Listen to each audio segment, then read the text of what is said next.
Morning everyone. তো আজকে মার্চের 23 তারিখ। তো আমরা বেরিয়ে পড়েছি নর্থ ইস্টের জন্য একটা নতুন একদম ট্রিপ, তো অরুণাচল প্রদেশ। তো আমরা খুবই এক্সাইটেড।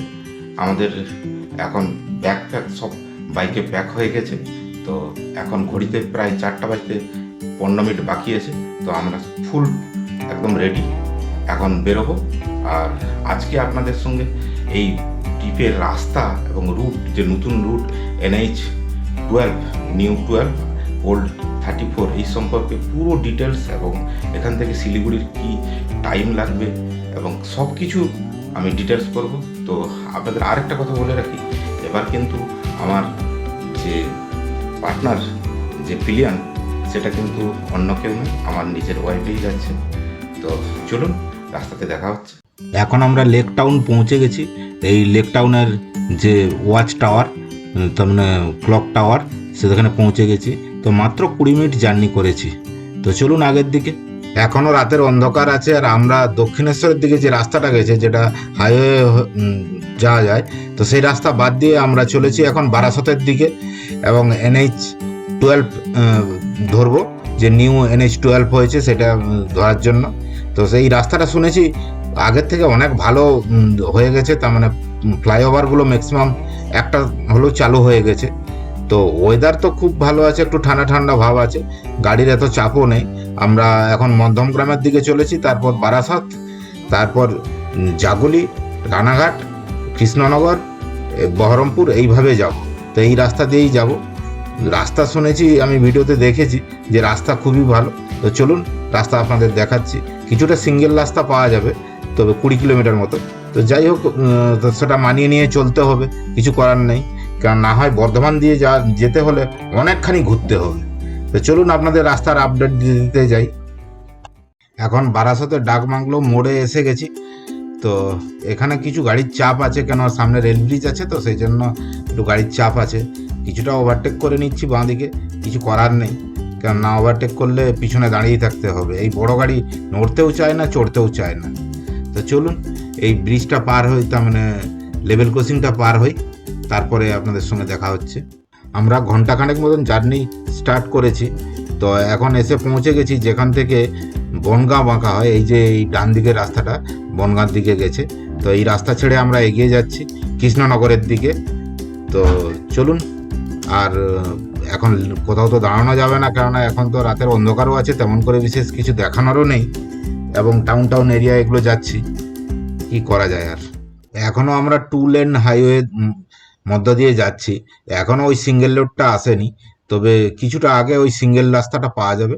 তো ওইখানটা একটু প্রবলেমেটিক, একটু স্লো যেতে হয়, এবং বড় গাড়ির পিছনে পড়লে তার পিছনেই যেতে হবে, কিছু করার নেই। এখন 5টা 35 বাজে, আর আমরা চলে এসেছি অনেকখানি। তো সিঙ্গেল রাস্তাটা পার হলাম, কেন ওখানে গোপ্রো চালানোরও সাহস করলাম না, কারণ সামনের দিক থেকে সবাই ফুল করে লাইট আসছে, কিছু করার নেই। সেই জন্য আর আমি সেখানে গোপ্রো চালাইনি। সিঙ্গেল রাস্তা ঠিকই আছে, তবে মাঝে মধ্যে একটু উঁচু নিচু করে গেটিস দিয়ে রাস্তাটা ঠিক করেছে। এই যে আমরা এখন বড় জাগুলি পৌঁছে গেছি। বড় জাগুলির ডান দিকে নামার রাস্তা আছে, আমরা হাই রোড ধরে যাচ্ছি। খুব সুন্দর নতুন হাইওয়ে, বেশ ভালো স্পিড মেনটেন করা যাচ্ছে। তো চলুন, এবং দিনের আলো হালকা হালকা ফুটছে, দেখতে পাচ্ছেন সামনে। তাহলে চলুন আস্তে আস্তে এগোই। এখন আমরা চাকদহে এসে পৌঁছেছি। তো চাকদহ জাস্ট সামনেই, একদম এসেই গেছি এক প্রকার। তো আমরা এখন একটু ওয়াটার ব্রেকের জন্য দাঁড়িয়েছিলাম। এই যে এই ম্যাডাম এখন যাচ্ছেন আমার সঙ্গে, আমার ইলিয়ান। তো একবার হাই করে দাও। তো এখন চলুন, এখন ওয়াটার ব্যাগ কমপ্লিট করেছি। এখন দেখি আগে কোথাও দাঁড়িয়ে ভালো জায়গায় একটু চা খাবো। তো এখন বাড়ি থেকে তো চা খেয়ে এসেছি, তাই জন্য আর এখন চা খেতে ইচ্ছে করছে না, একটু এগিয়ে যাই, কেন যতটা তাড়াতাড়ি সম্ভব চলে যাওয়া যায় সন্ধ্যার আগে, মানে হোটেল ধরে নিলেই ভালো হয়। তো দেখি কীরকম কী পরিস্থিতি হয়। এখন 6টা 10 বাজে, আর আমরা প্রায় 82 কিলোমিটার জার্নি কমপ্লিট করে ফেলেছি, এবং এখন এসে পৌঁছে গেছি রানাঘাটের যে ফ্লাইওভার। তো সেই ফ্লাইওভার, এই আতঙ্ক থেকে মুক্তি পেয়েছি। কেননা এই কিছুদিন আগে পর্যন্ত 1 ঘন্টা 15-20 মিনিট লাগতো এটা পাস হতে, কেননা নিচ দিয়ে ট্রেন লাইন আছে।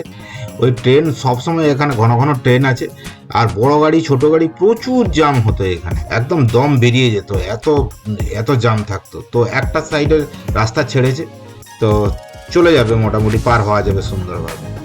এবং দিনের আলোও বেশ পরিষ্কার হয়ে গেছে, কোনো প্রবলেম নেই, লাইট জ্বালাতে হচ্ছে না এখন। তো আস্তে আস্তে রানাঘাটটাও পার হয়ে যাচ্ছি, এরপরে কৃষ্ণনগর। তো চলুন কৃষ্ণনগরের দিকে। সূর্যি কাকা তার প্রখর রোদ নিয়ে এখন বেরিয়ে পড়েছে। দিনের সময় তো ভালোই গরম লাগবে, এখনো তো পরিষ্কার রাস্তা এবং নতুন রাস্তা, খুব ভালো স্পিড মেনটেন করা যায়। সামনেই কৃষ্ণনগর, তো আমরা চলেছি। তো এই ড্রিম ট্রিপ আমাদের অরুণাচল প্রদেশ। আমরা এই যে সামনে দেখা যাচ্ছে কৃষ্ণনগর সোজা আর বহরমপুর সোজা, তো আমরা সোজাই যাব। আপনাদের যে ট্রিপের কথা বলছিলাম, এই ড্রিম ট্রিপ আমার অরুণাচল প্রদেশ খুব সুন্দরভাবে শুরু হয়েছে। আজকে আপনাদের ডেস্টিনেশনের কথাই বলা হয়নি, আজকে ডেস্টিনেশন হলো আমাদের শিলিগুড়ি। যদি তাও না হয় তাহলে ইসলামপুরে থাকবো। আশা করছি শিলিগুড়ি পৌঁছে যাব, কেননা টাইম অনেক আছে এখন। আমরা জাস্ট এই কৃষ্ণনগর টাউন পার হলাম, একটু হালকা হালকা জাম ছিল। তো এখান থেকে বহরমপুর 336 কিলোমিটার, মালদা 210, আর বহরমপুর 84 কিলোমিটার, যা সাইনবোর্ড দেখা গেল। তো এখন বহরমপুরের দিকে যাব, 84 কিলোমিটার। তবে আপনাদের এই ট্যুরটা সম্পর্কে একটু বলে রাখি, আমরা কি সব জিনিস দেখবো বলে আমরা রেডি হয়ে আমরা প্রস্তুত হয়ে যাচ্ছি। তো প্রথমে আমরা ভৈরবকুণ্ড দিয়ে আমরা অরুণাচলে প্রবেশ করব। প্রবেশ করার পর আমরা শেরগাঁও, দিরাং, তারপরে তাবাং এবং বুমলা পাস, এগুলো সবই করব। এবং তার মাঝখানে সেলা টানেল, তারপরে সেগুলো সবই আমরা করব। এবং ফেরার সময় আমরা মা কামাখ্যার পুজো দিয়ে আমরা ফিরব। তবে আরেকটা কথা বলে রাখি, এখন তো প্রচুর বরফ পড়ে আছে বুমলা পাসে। তবে আমি এখনও কনফার্ম নই যে আমি বুমলা পাস যেতে পারবো। তবে দেখা যাক, ওখানে না পৌঁছালে আমি ক্লিয়ার হতে পারবো না। তবে আশা করছি এখন বাইক যেতে দিচ্ছে। তবে এই ট্রিপের জন্য আমি খুবই এক্সাইটেড। সুন্দর সুন্দর জায়গা দেখব এবং মেঘের খেলা। এইখানে সব থেকে বড় জিনিস হলো মেঘের খেলা। তার মানে মেঘগুলো এমনভাবে সরে যাবে চোখের সামনে থেকে, একদম অপূর্ব দৃশ্য লাগবে, আমি যা শুনেছি। তো চলুন আস্তে আস্তে এগোই এই ট্যুরের কথা বলতে বলতে। এখন 6:50 বাজে, আমরা বেথুয়াডহরি পৌঁছাতে আর 5 কিলোমিটার বাকি আছে। চা খাচ্ছি এখন, এই যে মাটির ভাড়ে চা খাচ্ছি। চা খেয়ে এখান থেকে ছাড়বো। এখনও আমাদের এখানে ওই 10-15 মিনিট একটু রেস্ট নেবো, তারপর বেরোবো। তো চলো না, এখনও তো ঠিকঠাক স্পিড মেনটেন করে যাচ্ছি, এখনও কোনো প্রবলেম হয়নি।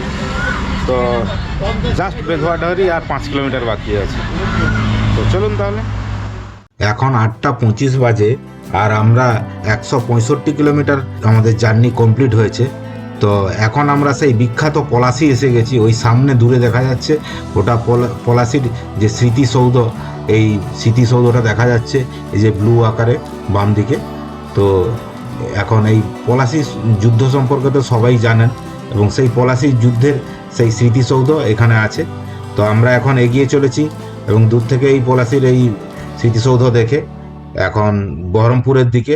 বহরমপুরের বাইপাসটা চালু হয়ে গেছে, এবং এটা একটা খুব সুবিধার ব্যাপার, না হয় প্রচণ্ড জামে পড়তে হতো আবার।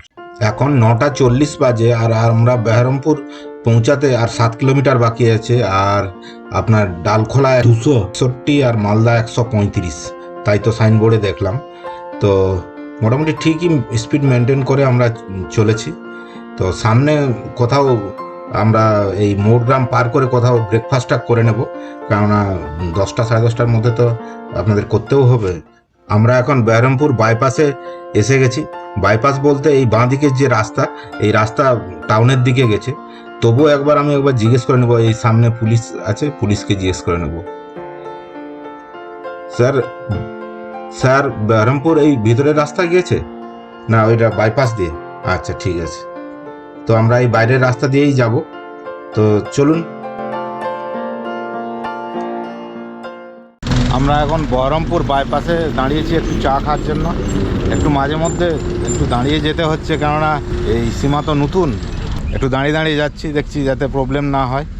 এদিকটাই হলো আপনার দাদা, এদিকটাই বহরমপুর টাউনটা। হ্যাঁ আচ্ছা, এইখানে দাঁড়িয়েছে এই যে চায়ের দোকান, আরও অনেক বাইকার দাঁড়িয়েছে। তো চলুন এখন এগোই আস্তে আস্তে মোড়গ্রামের দিকে। আমরা বহরমপুর বাইপাসে চা খেয়ে বেরিয়ে পড়ছি। এই সাইডের দিকে বাড়িগুলো দেখুন, সে পুরনো দিনের একদম বাঁকা বাঁকা টিন দিয়ে তৈরি, বেশ সুন্দর লাগে এই বাড়িগুলো, সে পুরনো দিনের কথা মনে করিয়ে দেয়। আর সামনেই পড়বে মোড়গ্রাম, এবং মোড়গ্রামের পরে আমরা ব্রেকফাস্টটা করব। তো চলুন মোড়গ্রামের দিকে। আমাদের সামনেই এখন মোড়গ্রাম। এই মোড়গ্রাম হলো যে এবং অল্টারনেটিভ আরেকটা রাস্তা যেটা বর্ধমান হয়ে আমরা এই মোড়গ্রামে এসে উঠি। এই রাস্তা দিয়েও আমি এসেছি। তো রাস্তা প্রচণ্ড খারাপ ছিল তখন, তো এখনও খারাপ আছে। এটা ন্যাশনাল হাইওয়ে হবে খড়গপুর থেকে এই মোড়গ্রাম, তখন এটাতে আসা যাবে। তো এখান থেকে রামপুরহাটেও যাওয়া যায়। তো আমরা এখন সোজা ফারাক্কার দিকে যাব। ফারাক্কা এখান থেকে খুব বেশি দূর নয়। তো সামনে ব্রেকফাস্টটা করে নিই, তারপর আমরা ফারাক্কার দিকে যাব। এখন 10:35 বাজে, আর আমরা ফুড প্লেসে এসে গেছি। এটা জাস্ট মোড়গ্রাম পার করে প্রায় 5-7 কিলোমিটার গেলেই এই ফুড প্লেস। তো এখানেই ব্রেকফাস্ট করব বলে ঠিক করেছি। তো চলুন ব্রেকফাস্ট করি, তারপর ফারাক্কার দিকে এগোবো। আমাদের ব্রেকফাস্ট এসে গেছে, আমার রুটি আর এই তড়কা, আর সীমার এসেছে এই পরোটা আর তড়কা। ও দই খাবে না, সেই জন্য আর চাটনি। আমরা এখন ব্রেকফাস্ট করে নিই, তারপর দেখা হচ্ছে। আমরা ব্রেকফাস্ট করে বেরিয়ে পড়লাম ফারাক্কার দিকে। ডালখোলা এখান থেকে 208 কিলোমিটার, ফারাক্কা 47। তো চলুন এগিয়ে চলি। ফারাক্কা তো আর বেশি দূরে নয়। তো ব্রিজটা নিয়ে একটু সন্দেহ আছে, একটু তো জাম হয় ওতেই, যেহেতু সিঙ্গেল ব্রিজ। এই তো প্লেন জায়গা, আর দু সাইডে চাষের জমি, তেমন কিছু আর বিশেষ দেখানোর নেই। তো চলুন ফারাক্কা ব্রিজে আপনাদের সঙ্গে দেখা হচ্ছে। এখন 11:05 বাজে, আর আমরা ফারাক্কা ব্রিজের উপরে এসে গেছি। খুব এক্সাইটেড যে একদম ভালোভাবে আজকে ফারাক্কা ব্রিজকে দেখো। ওদিকে ব্রিজ তৈরি হচ্ছে আর একটা, তবে এখান থেকে দেখা যাচ্ছে না, গোপ্রোতে দেখতে পাচ্ছে কি না বলতে পারছি না। তবে এদিকের ব্রিজটা এবং রেলের যে লাইন, সে পরিষ্কারভাবে দেখা যাচ্ছে। এই সামনে এটা হলো ব্যারেজ কাম ব্রিজ। এই ব্যারেজ সম্পর্কে আপনাদের একটু বলে রাখি যে এই ব্যারেজটা কিন্তু গঙ্গা নদীর উপরেই তৈরি হয়েছে। 1975 সালে এটা তৈরি হয়েছিল। আর এটা কিন্তু বেশ লম্বা 2 কিলোমিটার 300 প্রায় মিটার মানে লম্বা আছে এই ব্রিজটা। তো খুবই সুন্দর, খুবই ভালো লাগবে। তবে সিঙ্গেল রাস্তা, ওদিক থেকেও গাড়ি আসছে, এদিক থেকেও গাড়ি যাচ্ছে। তো এইটাই প্রবলেম। তো ব্যারেজের দু একটা পাল্লা খোলা আছে, অল্প জল নিচের দিকে যাচ্ছে। আমরা এই ফারাক্কা ব্যারেজের একদম শেষ প্রান্তে এসে গেছি। এখন পড়বে কালিয়াচক। সেই কালিয়াচক একটা ভয়ঙ্কর ধরনের জাম হয় ওখানে। টোটো, অটো, গাড়ি দাঁড়িয়ে থাকে একদম, তার মানে প্রায় হামেশাই ওখানে জাম হয়। তার মানে 0.5 ঘন্টা 45 মিনিট লাগবে 4 চাকা নিয়ে গেলে। বাইক নিয়ে গেলে তাও একটু এদিক সেদিক দিয়ে পার হওয়া যায়। তো চলুন আমরা ফারাক্কা ব্রিজ পার হয়ে আমরা এখন কালিয়াচকের দিকে যাব, তারপর মালদা। এইভাবে আমরা এগোতে থাকবো। আজকে তো টার্গেট রেখেছি শিলিগুড়ি, দেখা যাক কতদূর কি করা যায়। আমরা ফারাক্কা ব্যারেজ পার করে এখন একটা টোল প্লাজায় এসে গেছি, ফারাক্কা রায়গঞ্জ যে টোল প্লাজা। তো সেই টোল প্লাজায় এসে গেছি। এখন রোদও অনেকখানি উঠেছে, বেশ ভালোই এখন গরম লাগছে। তবে কালিয়াচকে আমাদের দম বেরোবে, এটা আমি বুঝতে পারছি। এখন কালিয়াচক পৌঁছে গেছি, আর যা আগে বলেছিলাম ঠিক তাই। দেখুন কিভাবে বাইক, বাস, 4 চাকা কিভাবে দাঁড়িয়ে আছে, পুরো জাম। প্রায় আগে 15 মিনিট মতো এইভাবে দাঁড়িয়ে আছি, আবার 5-7 মিনিট যাবে, তারপরে হয়তো পার হলেও হতে পারি, না হয় আরো 0.5 ঘন্টা লাগবে। দেখুন টোটোগুলো সব সাইডে লাগিয়ে রেখেছে, বড় বড় বাস, আর এত লোক, ঈদের বাজার, এই নিয়ে পুরো একদম জাম। কিচ্ছু নেই সামনে, কিচ্ছু নেই, শুধু রাস্তা থেকে টোটো সরিয়ে দিলেই যাওয়া যাবে সুন্দর। তো চলুন এই জাম পার করে যাই, কিছু করার নেই। গরমে বেশ গরম লাগছে এখন। এখন মালদাতে পৌঁছেছি, মালদার জাস্ট আগে, মালদা বাইপাসে আর কিছুক্ষণ পরেই উঠবো। তো এখন একটু রেস্ট নিচ্ছি, একটু ওয়াটার ব্রেক নিচ্ছি। তো ওয়াটার ব্রেক নিয়ে আবার যাব। এখন ওই 11:45 বাজে। টাইম তো মোটামুটি সবই ঠিক আছে। চারিদিকের পরিবেশ, এরকম একটা ফাঁকা জায়গা, একটা গাছের নিচে দাঁড়িয়েছি। সকালে যেমন ঠান্ডা, আর দুপুরে তেমনি গরম, এই নিয়ে চলছে। দুদিকে সারি সারি আমের বাগান, তা দেখেই আসলে বুঝতে পেরেছেন যে আমরা মালদাতে ঢুকে গেছি। তো সামনেই মালদা বাইপাসের যে ক্রসিং, সেটা পাওয়া যাবে। আমরা এখন মালদা বাইপাসের ক্রসিং এসে গেছি। এই যে বাঁ দিকে গাড়ি বেরোচ্ছে, ওটা দিয়ে চলে গেলেই মালদা টাউনের দিকে যাওয়া যায়। তো আমরা ওদিকে মালদা টাউনের ভিতর দিয়ে যাব না, কেন ওখানেও প্রচুর জ্যাম লাগে, তাই এই বাইপাস দিয়েই যাব। তো সুন্দর রাস্তা, কোনো প্রবলেম নাই। তো একটু ঘোরা হয়, তবে মালদাটাকে পুরো একদম বাইপাস করে সুন্দরভাবে চলে যাওয়া হয়। তো চলুন আগের দিকে। আমরা এখন মালদা বাইপাসের উপর মহানন্দা নদীর উপর যে ব্রিজ, তাতে দাঁড়িয়েছি এবং দাঁড়িয়ে এক আমার জামাইবাবু, তো ওনার বাড়ি এই সামনেই, তো ওইটা দেখার চেষ্টা করছি। তো জামাইবাবু কলকাতাতে আছেন, তাই এখন যাচ্ছি না। তো দেখি তারপর আগের দিকে আমরা এগোবো। মালদা সারাউন্ডিং এরিয়ায় কিন্তু আমের ফলন কিন্তু এবার খুব একটা ভালো হয়নি, কেন গাছে আমের সংখ্যা খুবই কম, তাই এবার আমের দাম বাড়বে এটা একদম আশা করা যায়। কেননা আমি দেখছি, তো অনেক দূর থেকেই দেখছি মালে আমের ফলনটা খুবই কম এবার। এখন আমরা পুষ্পা ধাবা অ্যান্ড হোটেলে এসে গেছি, এটা মালদা বাইপাসেই আছে। তো এখন দুপুরে লাঞ্চটা সেরে নেব, বাঙালি হোটেলেই মনে হলো, তো এখানে লাঞ্চটা সেরে নেব। তো চলুন লাঞ্চটা করে নিই। আমাদের খাওয়া দাওয়া কমপ্লিট, এখন আমরা রায়গঞ্জের দিকে এগোবো। তো এই বাবা, এই কুকুর বাচ্চা খুব তেমন খাবার সময় খুব বিরক্ত করছে, পায়ের কাছে এসে আমার জুতোটাকে কামড়াতে চাইছে, শুধু খেলবে। তো এই যেখানে হোটেলে দাঁড়িয়েছিলাম, এই সামনেই আমাদের রাস্তা আর এই হোটেল।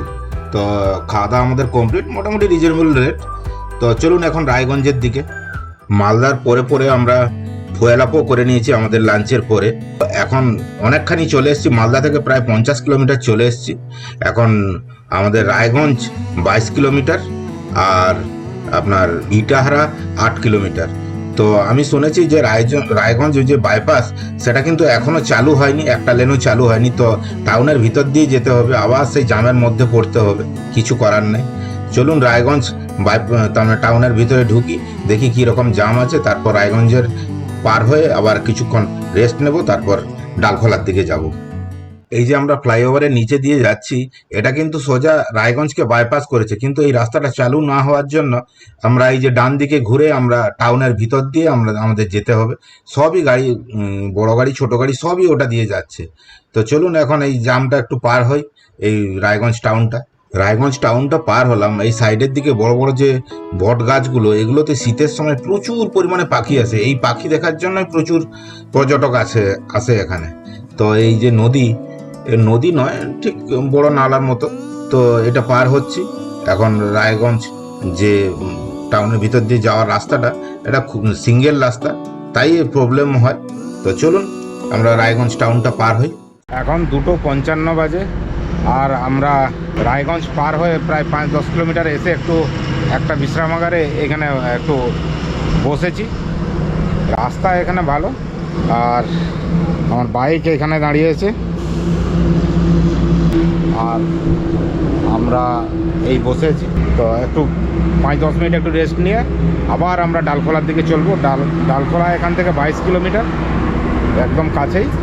তারপর আমরা এই পূর্ণিয়া শিলিগুড়ি যে রোড আছে ওটা ধরব। আমরা ডালখোলা বাইপাস দিয়ে আমরা এসে গেছি, যে পূর্ণিয়া শিলিগুড়ি যে রোড গেছে সেই ক্রসিংয়ে এসে গেছি। এই উপর দিয়ে যে রাস্তাটা বাম দিকে চলে গেছে, এটা পূর্ণিয়া চলে গেছে, আর এই ডান দিকে যে রাস্তাটা চলে গেছে এটা শিলিগুড়ির দিকে। তো আমরা ডান দিকেই যাব। তো এই ফ্লাইওভারের নিচে দিয়ে আমাদের ডান দিকে উঠতে হবে। তো চলুন, এখানে তো পুরো মার্কেট পুরো রাস্তার উপরেই, কিছু করার নেই, বিশাল তরমুজও উঠেছে। তো চলুন, আমরা এখন কিষানগঞ্জ পৌঁছে গেছি। এই বাঁ সাইডেই তো রেলওয়ে স্টেশন, আর সামনে বাসের স্ট্যান্ড আছে। তো এখন কিষানগঞ্জ পার হচ্ছি, ওই 4:20 মতন বাজে। তো এখান থেকে ইসলামপুর প্রায় 30 কিলোমিটার মতো। আমরা কিছুটা এই সময় আমরা বিহারের মধ্য দিয়ে যাওয়া হয়, তো তারপরে আবার বাংলায় ঢুকতে হয়। তো এইভাবে আমরা ইসলামপুরের দিকে এগোচ্ছি। দেখি ইসলামপুর তো 5টার মধ্যে পৌঁছে যাব, দেখি যদি পারা যায় তাহলে আমরা শিলিগুড়ির দিকে যাব। তো সম্ভবত আমরা ফুলবাড়ির কাছাকাছিই থাকবো, কারণ আমরা এটা দিয়ে যাব, তো সেই জন্য ফুলবাড়ির কাছাকাছিই থাকবো। তো আমার এক ভাই, তার মানে কলিগ ভাই, ও বাড়ি ওখানে, তো ওই সম্ভবত হোটেল ঠিক করে দেবে। তো ইসলামপুরে পৌঁছেই তারপরে ওকে ফোন করি। এখন 5:05 বাজে, আর আমরা দাঁড়িয়েছিলাম এই ইসলামপুরে যেখানে বাইপাস সেখানেই। তো এইখানে এই দোকানে একটু চা খেয়ে নিলাম। সোজা এই রাস্তাটা বাইপাস হয়ে ইসলামপুরে চলে গেছে, আর বাঁ দিকে চলে গেলে ইসলামপুরের ভিতরে যে টাউনে যাওয়া যায়। তো আমরা ডিসিশন নিলাম যে শিলিগুড়ি চলে যাব। আমার যে কলিগ ভাই ও হোটেলও ঠিক করে দিয়েছে এবং লোকেশনও পাঠিয়ে দিয়েছে। আমরা এখন যাই তাহলে শিলিগুড়ির দিকে, আর লেট করব না, কেন সন্ধ্যা হয়ে যাবে, 6টা মানে সন্ধ্যা হয়ে যাবে। তবে এখানের ওয়েদার কিন্তু খুব ভালো, গতকাল প্রচুর বৃষ্টি হয়েছে, ওয়েদার কিন্তু একটু ঠান্ডা আছে। ইসলামপুর পার হওয়ার পরে তো চায়ের বাগান শুরু হয়ে যায়, তাই আর লোভ না সামলাতে পেরে চায়ের বাগানের কাছে দাঁড়িয়ে গেলাম, আপনাদের চায়ের বাগানটা দেখাচ্ছি। আমরা এখন এই কুসুম টি স্টেটে এখন দাঁড়িয়ে আছি, একটু চা বাগানে এখানে একটু দেখছি। এই দেখুন চা বাগান পুরো টোটাল সব কিছু একটু ঘুরে নিলাম, তারপর এখন বেরোবো। আমরা নর্থ বেঙ্গল ইউনিভার্সিটির কাছেই থাকবো। আমরা এখন শিলিগুড়ি পৌঁছে গেছি। শিলিগুড়ি বলতে বাঁ দিকে যে রাস্তাটা নেমে গেল, আমরা ফ্লাইওভারে উঠে আসলাম, তো বাঁ দিকে রাস্তাটা শিলিগুড়ির দিকে গেছে। আমরা শিলিগুড়ি টাউনের ভিতরে যাব না, আমরা ফুলবাড়ির দিকে যাব। তো ওখানেই আমাদের হোটেল হয়েছে, তো সেদিকেই আমরা যাচ্ছি। এখনও কলকাতা থেকে প্রায় 556 কিলোমিটার আমরা রাইড করে নিয়েছি।